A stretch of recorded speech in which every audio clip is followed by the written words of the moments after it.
Because reading on the web entails quickly scanning and sorting through a deluge of information, many wonder if our level of engagement with the text has been blank, or if the ability to read closely and carefully is one that can be blanked if we simply spend more time immersed in a book.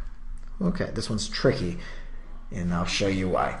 First off, what's going on here? Well, if our level of engagement, because we're bombarded with this information, has been damaged, my own word here, or if the ability to read closely is one that can be blank if we simply start reading more.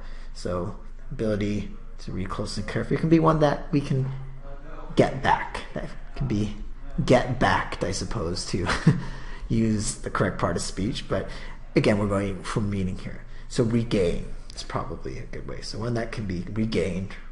And in this case, well, we can look here at the first blank for damaged, and we have here, we get rid of permanently restored, obviously, but we have disrupted, which shows maybe some damage, and irreparably compromised.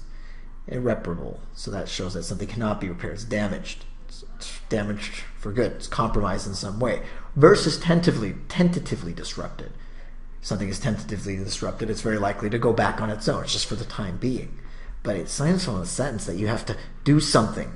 We really have to get back into reading, immerse yourself in a book if you want to be able to what? Well, to get back to fully reactivate. So you can see that works for the second blank. Neither of these work. And therefore, going back to this first blank, what works better?